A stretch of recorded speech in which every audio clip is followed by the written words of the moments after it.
샬롬. 제법 시원해진 새벽 공기를 느끼며 2024년 8월 20일 화요일 하나님의 평안으로 안부를 전하면서 하루의 문을 열고 시작합니다. 안녕하세요. 저는 모든 예배자들과 살아나는 아침으로 시작하여 살리는 하루로 만들어가고 싶은 경기도 광주시 문영동에 있는 살아나서 살리는 교회 김광수 목사입니다. 이제 여름휴가 시즌도 끝나가고 방학 시즌도 끝나가고 다시 후반기 일상 속으로 접어드는 때입니다. 조금은 들뜨고 분주했던 여름 시즌을 지나 이제 차분해지는 가을로 가면서 책 읽기 딱 좋은 시간들이 오고 있습니다. 다른 책도 좋습니다. 그리고 성경책도 꼭 한번 다시 마음 먹고 읽어보시는 귀한 시간들이 생기셨으면 좋겠다는 소망을 가져보면서 오늘 주시는 말씀 야고보서 2장 10절에서 13절 말씀을 함께 나누겠습니다. 누구든지 율법 전체를 지키다가도 한 조목에서 실수하면 전체를 범한 셈이 되기 때문입니다.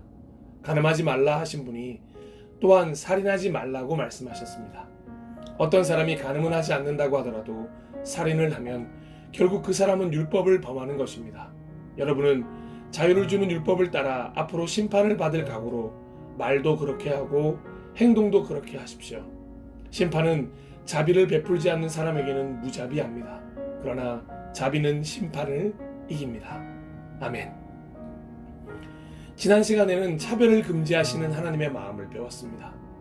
그리고 그 차별이 죄로 이어질 수 있음도 깨달으며 구절이 마무리되었습니다. 그런데 그렇게 구절을 마무리하신 이유를 오늘 10절에서 설명해 주고 있습니다. 바로 아무리 많은 율법을 지킨다고 하더라도 한 조목에서 실수하면 전체를 범한 셈이 되기 때문입니다. 결국 하나님 사랑에 대한 율법을 아무리 잘 지킨다고 하더라도 차별하는 것으로 이웃 사랑에 대한 율법을 어기면 전체 율법을 모두 어기는 사람이 될 것입니다. 이 말씀은 어느 율법이든 내가 선택적으로 지키려고 하는 욕심에서 벗어나야 한다는 것입니다. 유대인들은 구약에 나오는 계명을 613개로 분류합니다. 실제로 이걸 다 지킬 수 있는 사람은 결코 없었을 것입니다. 예수님을 찾아왔던 부자 청년이 어려서부터 율법을 다 지켰다고 했지만 실제로 예수님이 사랑스럽게 여기실 정도로 철저하게 지켜왔다고 보이지만 예수님은 그 청년에게 여전히 한 가지 부족한 것이 있다고 말씀하셨습니다. 마가복음 10장 21절입니다. 예수께서 그를 눈여겨보시고 사랑스럽게 여기셨다. 그리고 그에게 말씀하셨다. 너에게는 한 가지 부족한 것이 있다. 가서 내가 가진 것을 다 팔아서 가난한 사람들에게 주어라. 그리하면 내가 하늘에서 보화를 차지하게 될 것이다. 그리고 와서 나를 따라라. 아멘. 하지만 이런 예수님의 제자로의 초청에 재산이 많았던 이 청년은 울상을 짓고 근심하면서 떠나가고 말았습니다. 자신의 재산을 가난한 이들과 나눌, 즉 이웃을 자신의 몸과 같이 사랑해야 한다는 율법에 대해서 가난한 자를 대하는 차별에 대해서 넘어설 수 없었던 것입니다. 그래서 제자들은 하나님의 나라에 들어가기가 참으로 어렵다는 이야기까지 하게 된 것입니다. 그렇습니다. 율법을 지킴으로 하나님의 나라에 들어가는 것이면 절대로 불가능한 일이 천국 입성입니다. 결코 율법을 다 지킬 수가 없습니다. 늘 부족한 것이 있기 때문입니다. 그래서 야고보서는 아주 중요한 제안을 오늘 던지고 있는 것입니다. 율법보다 더 중요한 것이 있습니다. 율법이라는 심판을 이용하는 모든 이들에게 마치 자신은 율법을 잘 지키고 있다고 생각하고 율법을 지키지 않는 이들을 향해 정죄하는 이들에게 자비로운 마음이 필요하다고 권면하는 것입니다. 율법도 중요하지만 율법이란 심판을 이기는 자비를 가질 수 있어야 한다는 것입니다. 그래서 하나님이 자비로우신 하나님이십니다. 우리가 그토록 많은 율법을 어기고 살고 있음에도 여전히 자비로우십니다. 하지만 우리는 그 자비를 배우지 못하고 있는 것에 대한 야고보의 안타까운 마음이 지금 드러나고 있는 것입니다. 심판을 받을 각오로 무자비하게 행동하는 것이 아니라 그 심판을 이기는 자비가 필요합니다. 용서와 용납, 이해가 필요합니다. 그것이 하나님 나라의 방법입니다. 그래서 예수님은 하나님 나라에 들어가기가 어렵다고 하는 제자들을 향해 이렇게 말씀하신 것입니다. 마가복음 10장 27절입니다.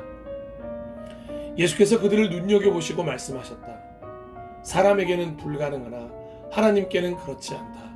하나님께는 모든 일이 가능하다. 아멘.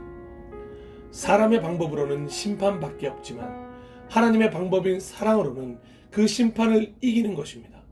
사람의 방법으로는 그 누구도 하나님 나라에 갈 수 없지만 하나님의 방법으로는 그 어떤 사람도 하나님 나라에 갈 수 있는 것입니다. 우리 하나님은 그런 하나님이십니다. 시편 145편 8절입니다. 주님은 은혜롭고 자비로우시며 노하기를 더디하시며 인자하심이 크시다. 아멘. 그래서 아무리 많은 죄를 범하여 범법자가 되어도 율법으로 심판을 받으리라고 할지라도 이렇게 외칠 수 있는 것입니다. 요엘서 2장 13절입니다. 옷을 찢지 말고 마음을 찢어라. 주 너희의 하나님께로 돌아오너라. 주님께서는 은혜롭고 자비로우시며 오래 참으셔서 한결같은 사랑을 늘 베푸시고 불쌍히 여기는 마음이 많으셔서 뜻을 돌이켜 재앙을 거두기도 하신다. 아멘. 우리는 판단을 좋아합니다. 그런데 그 판단을 우리도 하나님께로부터 받는다는 것을 잊지 않아야 합니다. 무자비할수록 우리도 그 무자비 속에 놓이는 것입니다. 그래서 너무도 중요한 결론을 글이 아닌 주기도문의 한 구절을 통하여 나누고 오늘 묵상을 마치겠습니다. 마태복음 6장 12절입니다. 우리가 우리에게 죄 지은 사람을 용서하여 준 것 같이 우리의 죄를 용서하여 주시고. 아멘. 오늘 말씀 묵상과 함께 나누고 싶은 찬양은 히즈윌 7집의 그저 사랑만 하며입니다. 자비는 심판을 이깁니다. 사랑은 모든 것을 이깁니다. 자비와 사랑이라는 이름의 그리스도인이 됩시다. 사랑하고 존경하고 축복하는 예배자 여러분, 동역자 여러분, 오늘도 살아나는 아침, 살리는 하루 되세요. 샬롬. 하나님이 우리와 함께 하십니다.